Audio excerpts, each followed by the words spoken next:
So it's we the people that are going to change Washington, not only by who we send there, but by what we do ourselves to demonstrate that we can be a country that works better when it's not centrally controlled by some politicians.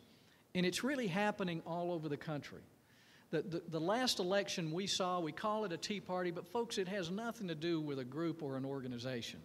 It's a spirit of citizenship and patriotism that is beginning to be pervasive all over the country, of people realizing that they've given everything to the government to do. The government has made a mess of it. We need to take it back. And that spirit is the spirit of that first Tea Party, where those folks threw the tea in the water and said, we aren't going to take it anymore because we're Americans and we're free. And no one from out of town is going to tell us how to run our lives. And when we recapture that spirit, we can do anything as Americans. Washington will not solve our problem. They're going to keep making it worse. I can tell you, as somebody who's there every day, we can get a few more good people there.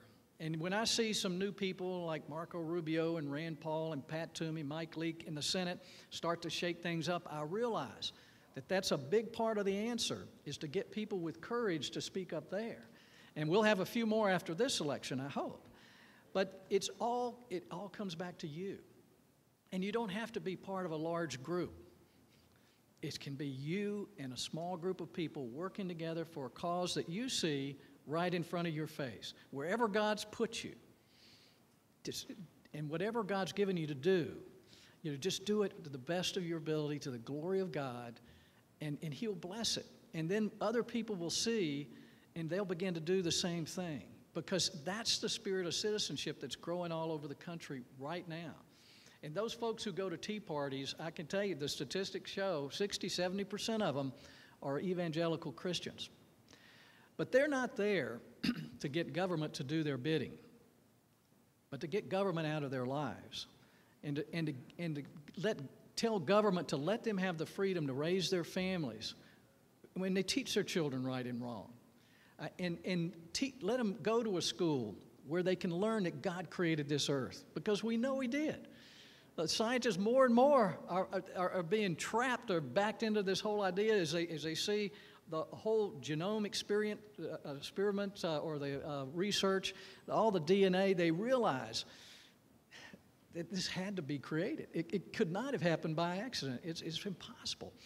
So we can go out with confidence that we are created. We are given unalienable rights. And God has blessed this country beyond anything we could have imagined, and He's put us in charge of this vineyard we call America. And it's our job to tend it wherever we are. And I'm optimistic that we can change things and turn things around. We can do it a little bit in government, but we can do it a lot as we the people. And I know that's why you're here today. We're preaching to the choir in a way.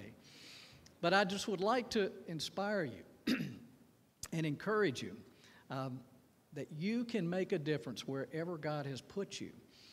And by starting that, you can start something that can change our whole country and change the whole world. We see it happening everywhere. There are groups like this meeting all over the country, just determining how they can make a difference themselves.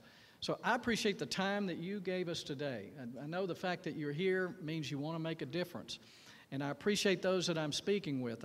All of these men have sacrificed in some way for their country, for the good of people around them. And now they're just telling others about it to encourage you to be part of this great new movement, which I think is a new American awakening. And I see people waking up spiritually, but also to the fact that they're obligated to serve, to do their duty wherever they are, whether they're in uniform, whether they're in politics, or whether they're raising a child in their home, that it is their duty to help make this country better. And I know you're doing that. So help us, join us. Thanks for being part of We the People today.